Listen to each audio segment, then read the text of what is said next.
بسم اللہ الرحمن الرحیم۔ السلام علیکم دوستو، دنیا بھر کی خبروں میں آج آپ سنیں گے، لیکن اس سے پہلے اگر ہو سکے تو سبسکرائب اور لائک ضرور کر لیں، شکریہ۔ سعودی عرب اور ایران بھی اسرائیل امن معاہدے میں شامل ہو جائیں گے۔ آج ترک صدر رجب طیب اردوان ایک بڑا اعلان کرنے جا رہے ہیں۔ مکہ مکرمہ میں جبل النور پر غار حرا کے لیے کیبل کار نصب کرنے کا منصوبہ۔ باراک اوباما کی احمقانہ ٹرانزیکشنز کی وحشت ناک صورتحال کا سامنا کر رہے ہیں صدر ٹرمپ۔ مقبوضہ وادی میں رہنے والے تنہا نہیں ہیں، وہاں ہم نظر رکھے ہوئے ہیں، نائب صدارتی امیدوار کمالا ہیرس۔ کرپشن، آلودگی اور وزیر اعظم مودی سے ملاقات نہ ہونے پر 16 سالہ طالبہ نے اپنی جان لے لی۔ ترکی کو سمندر میں ایسا خزانہ مل گیا کہ قسمت بدل جائے گی، بلومبرگ میگزین۔ پاکستان میں 15 لاکھ اور بھارت میں 41 لاکھ نوکریاں ختم۔ پوری دنیا میں زندگی رکی ہوئی، لیکن چائنا کے شہر ووہان میں زندگی رنگی ہوئی۔ ایک بدبخت بیٹا اپنی 90 سالہ کورونا کی مریض ماں کو مرنے کے لیے جنگل میں چھوڑ آیا۔ چائنا میں مسجد شہید کر کے وہاں ٹوائلٹ بنا دیے گئے، خبر یا پروپیگنڈا۔ پلاٹ الاٹمنٹ کیس میں میاں نواز شریف کے وارنٹ گرفتاری دوبارہ جاری۔ اپوزیشن میں بہت سے لوگ نااہل ہونے والے ہیں، شیخ رشید۔ جوان رہنے کے لیے وٹامن سی کیوں ضروری ہے؟ تو آئیے چلتے ہیں اب خبروں کی تفصیل کی جانب۔ صدر ٹرمپ نے توقع ظاہر کی ہے کہ متحدہ عرب امارات کے بعد سعودی عرب اور ایران بھی اسرائیل امن معاہدے میں شامل ہو جائیں گے۔ صدر ٹرمپ کا کہنا تھا کہ متحدہ عرب امارات اور اسرائیل کے درمیان ہونے والے معاہدے کا خیر مقدم کرتے ہیں اور اس امن معاہدے کے تحت متحدہ عرب امارات کو F-35 لڑاکا طیاروں کی فروخت بھی زیر غور ہے۔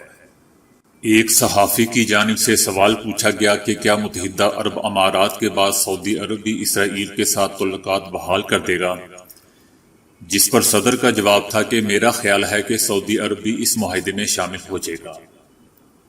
صدر ٹرمپ کا کہنا تھا کہ نہ صرف سعودی عرب بلکہ ایران کو بھی اسرائیل امن معاہدے کا حصہ بننا پڑے گا۔ ان کا کہنا تھا کہ مجھے لگ رہا ہے کہ دیگر عرب ممالک بھی اس امن معاہدے کا حصہ ہوں گے اور آخر میں ایران کو بھی اس میں شامل ہونا پڑے گا، جبکہ دوسری طرف سعودی عرب کا کہنا ہے کہ فلسطین سے امن معاہدے کے بغیر اسرائیل سے سفارتی تعلقات کی کوئی گنجائش نہیں ہے۔ ترک صدر رجب طیب اردوان نے کہا ہے کہ ترکی کے لیے ایک بڑی خبر ہے جس کا اعلان بروز جمعہ یعنی آج کیا جائے گا۔ دوستو، ترک صدر رجب طیب اردوان آج ایک اہم اعلان کرنے جا رہے ہیں جس کے بعد ترکی میں ایک نئے دور کا آغاز ہوگا۔ ترک صدر نے کہا ہے کہ اگر میں یہ خبر ابھی دے دوں تو ہم اپنا جوش و خروش کھو دیں گے، لہٰذا مجھے لگتا ہے کہ ابھی یہ خبر دینے کا درست وقت نہیں ہے۔ مکہ مکرمہ میں جبل النور پر غار حرا کے لیے کیبل کار نصب کرنے کے منصوبے پر غور کیا جا رہا ہے۔ غار حرا کی پہاڑی پر کیبل کار نصب کرنے کا فیصلہ کیا گیا ہے تاکہ آنے والے زائرین کو غار حرا میں جانے میں سہولت میسر ہو۔ دوستو، جبل النور وہ پہاڑی ہے جس کی چوٹی پر غار حرا واقع ہے جہاں سے نور نبوت کا آغاز ہوا تھا اور نبی کریم صلی اللہ علیہ وسلم پر پہلی وحی نازل ہوئی تھی۔ صدر ٹرمپ نے باراک اوباما پر تنقید کرتے ہوئے کہا ہے کہ باراک اوباما اور جو بائیڈن کی حماقتوں کی وجہ سے ہی گزشتہ صدارتی انتخاب میں امریکی عوام کی اکثریت نے ان کو ووٹ دے کر کامیاب کروایا تھا۔ صدر ٹرمپ کا کہنا تھا کہ وہ اپنے دور صدارت میں باراک اوباما کی احمقانہ ٹرانزیکشن اور ان کی پیدا کردہ وحشت ناک صورتحال کا سامنا کر رہے ہیں۔ ان کا مزید کہنا تھا کہ باراک اوباما بہت ہی غیر مؤثر، برے اور بہت ہی بھیانک صدر ثابت ہوئے۔ ان کا مزید کہنا تھا کہ باراک اوباما نے اپنے دور اقتدار میں اچھی کارکردگی کا مظاہرہ نہیں کیا اور اسی کے نتیجے میں آج اس وقت ملک کا صدر ہوں۔ امریکہ میں ڈیموکریٹک کی طرف سے نامزد نائب صدارت کی امیدوار کمالا ہیرس نے مقبوضہ وادی کی حمایت کر دی ہے۔ کمالا ہیرس نے کہا کہ میں نے بھارت کے غیر قانونی قبضے والے مقبوضہ وادی کی صورتحال پر نظر رکھی ہوئی ہے۔ ضرورت پڑے تو مداخلت کی جانی چاہیے۔ ان کا مزید کہنا تھا کہ مقبوضہ وادی والوں کو یہ یقین دہانی کرانے کی ضرورت ہے کہ وہ دنیا میں تنہا نہیں ہیں۔ دوستو، یاد رہے کہ کمالا ہیرس کو مقبوضہ وادی کی حمایت پر بھارتی امریکی مسلمانوں اور سکھوں سے پذیرائی مل رہی ہے۔ بھارت میں بے قابو کرپشن، بڑھتی ہوئی آلودگی اور وزیر اعظم نریندر مودی سے ملاقات نہ ہونے کی وجہ سے 10ویں جماعت کی طالبہ نے اپنی زندگی کا خاتمہ کر لیا۔ باڈی کے قریب 18 صفحات پر مشتمل تحریر ملی ہے جس میں طالبہ نے اپنے آپ کو مارنے کی وجہ ملک میں بے لگام کرپشن اور درختوں کی کٹائی کے باعث بڑھتی ہوئی آلودگی کو قرار دیا۔ طالبہ نے وزیر اعظم نریندر مودی سے ملنے کی خواہش کا ذکر بھی کیا تاکہ وہ وزیر اعظم کی توجہ اس جانب مرکوز کرا سکے، جبکہ ان کی دیوالی میں پٹاخے پھوڑنے اور کیمیکل زدہ رنگوں کے استعمال پر پابندی لگانے کا بھی مطالبہ کرنا تھا۔ ترک صدر کے خوشخبری کے بیان کے سامنے آنے کے بعد امریکہ کے کاروباری میگزین بلومبرگ نے دعویٰ کیا ہے کہ ترکی کو بحر اسود میں قدرتی گیس کا ایک بہت بڑا ذخیرہ ملا ہے۔ دوستو، ترکی میں ہر سال 35 سے 50 ارب ڈالر تیل اور گیس امپورٹ کرنے پر خرچ ہو جاتے ہیں، لیکن اب اگر گیس کا بہت بڑا ذخیرہ ملا ہے تو اس سے ترکی کی واقعی قسمت بدل سکتی ہے۔ انڈین نیشنل کانگریس کے رہنما راہل گاندھی نے دعویٰ کیا ہے کہ پچھلے 4 ماہ کے دوران انڈیا میں 2 کروڑ لوگ بے روزگار ہو چکے ہیں۔ ان کا کہنا تھا کہ 2 کروڑ خاندانوں کا مستقبل تاریک ہو چکا ہے۔ ان کا کہنا تھا کہ نفرت پھیلانے سے ملک سے بے روزگاری اور معیشت کی تباہی کو چھپایا نہیں جا سکتا، جبکہ دوسری جانب بین الاقوامی تنظیم برائے محنت اور ایشیائی ترقیاتی بینک کی ایک مشترکہ رپورٹ میں کہا گیا ہے کہ کورونا کی وجہ سے بھارت میں 41 لاکھ نوجوان اپنی ملازمتوں سے ہاتھ دھو بیٹھے ہیں۔ سب سے زیادہ ملازمتیں تعمیراتی اور زراعت کے شعبہ سے وابستہ لوگوں کی ختم ہوئی ہیں، جبکہ ایشیائی ترقیاتی بینک نے پاکستان کے بارے میں کہا ہے کہ کورونا نے پاکستان کو بری طرح متاثر کیا۔ اس وبا کی وجہ سے پاکستان میں بے روزگاری بڑھی۔ 3 ماہ میں 15 لاکھ نوجوان بے روزگار ہوئے، جبکہ 6 ماہ میں مزید 22 لاکھ نوجوانوں کے لیے بے روزگار ہونے کا خدشہ ہے۔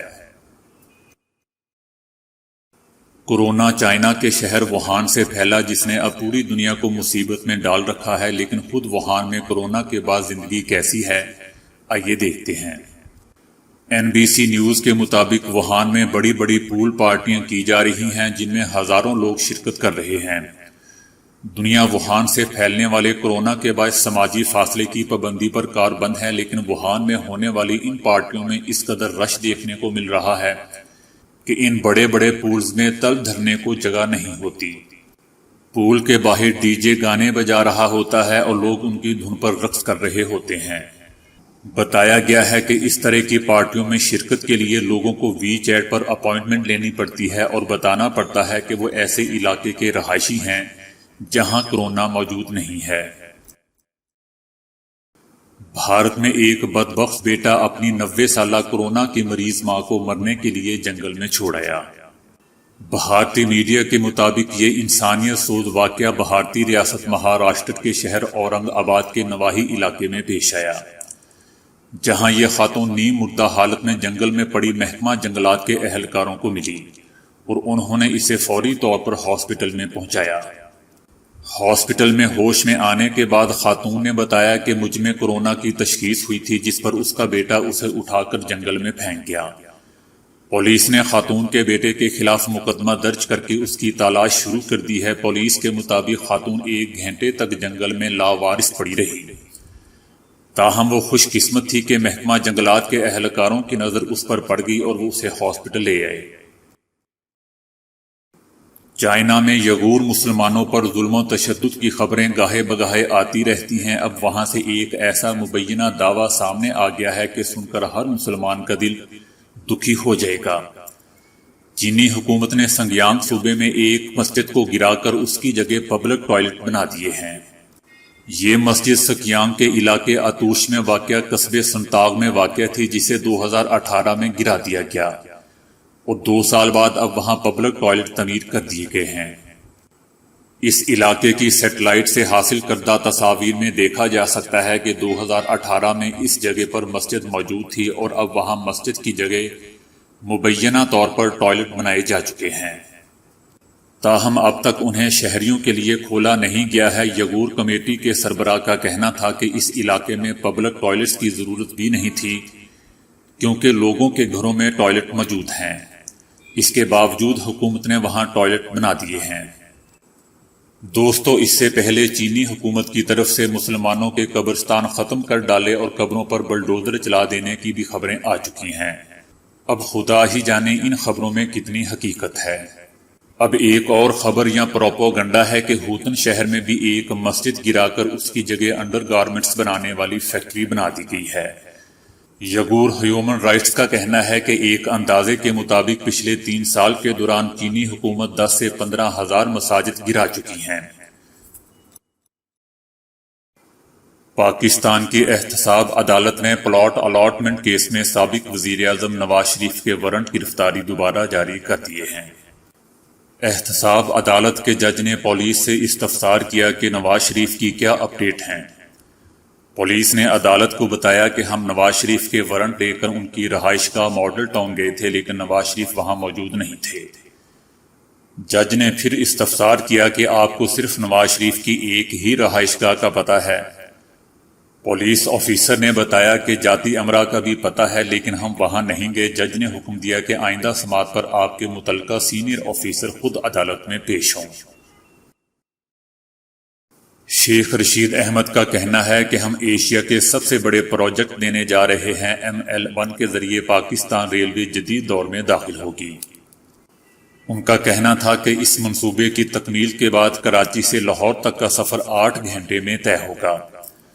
وفاقی وزیر کا کہنا تھا کہ وزیر اعظم اور آرمی چیف پاکستان کو آگے لے کر جانا چاہتے ہیں۔ پہلی بار حکومت اور عسکری ادارے ایک پیج پر ہیں۔ ان کا کہنا تھا کہ تیسرا سال عمران خان کی حکومت کا مثالی سال ہوگا، معیشت اب ترقی کرے گی۔ وزیر ریلوے کا کہنا تھا کہ اپوزیشن جماعتیں گروہ بندی کا شکار ہیں۔ ان کا کہنا تھا کہ یہ جو باتیں کر رہے ہیں یہ سارے نیب زدہ ہیں، عمران خان ان کو کسی صورت NRO نہیں دے گا، ان کی خواہشات دل میں ہی رہ جائیں گی۔ ان کا مزید کہنا تھا کہ اپوزیشن میں بہت سے لوگوں کو نااہل ہوتا دیکھ رہا ہوں۔ شیخ رشید احمد کا کہنا تھا کہ مریم نواز کی ایک ہی خواہش تھی کہ لندن جانے دیا جائے۔ مایوسی پر مریم نواز نے پتھروں کا جلوس نکالا۔ زندگی میں ایسا جلوس پہلے نہیں دیکھا جو پتھر گھر سے لائے اور بعد میں کہا گیا کہ میری گاڑی کو پتھر مارا گیا۔ دوستو، ویسے تو جسم میں وٹامن سی کی سنگین کمی کا امکان بہت ہی کم ہوتا ہے، مگر پھر بھی ہماری کچھ عادتیں جسم کو ضرورت کے مطابق اس وٹامن سے محروم کرنے کا باعث بن جاتی ہیں۔ ہمارے جسم کو متعدد افعال کے لیے اس کی ضرورت ہوتی ہے جو چربی کو پگھلانے کا بھی کام کرتا ہے۔ چونکہ ہمارا جسم اسے نہیں بناتا تو اس کی کمی کا بھی امکان زیادہ ہوتا ہے، جسے پورا کرنے کے لیے وٹامن سی سے بھرپور غذاؤں کے استعمال کی ضرورت ہوتی ہے، جیسے کہ مالٹا، سٹرابیری، پپیتا، ٹماٹر، گوبھی اور شملہ مرچ سمیت متعدد۔ تاہم اگر اس کی کمی ہو جائے تو کچھ علامات آپ کو خبردار کرتی ہیں کہ اسے پورا کرنے کے لیے فوری اقدامات کریں۔ یہ حیران کن امر نہیں ہے کہ وٹامن سی کی کمی آپ کو جوانی میں ہی بوڑھا بنا سکتی ہے، جس کی وجہ چہرے پر موجود جھریاں ہوں گی۔ اسی طرح وٹامن سی کی مناسب مقدار درمیانی عمر میں بھی شخصیت میں جوانی کا تاثر برقرار رکھتی ہے۔ وٹامن سی سورج کی شعاؤں سے جلد کو ہونے والے نقصانات سے بھی بچاتا ہے، جبکہ اس کا زیادہ استعمال جلد کی ملائمت کو طویل عرصے تک برقرار رکھتا ہے۔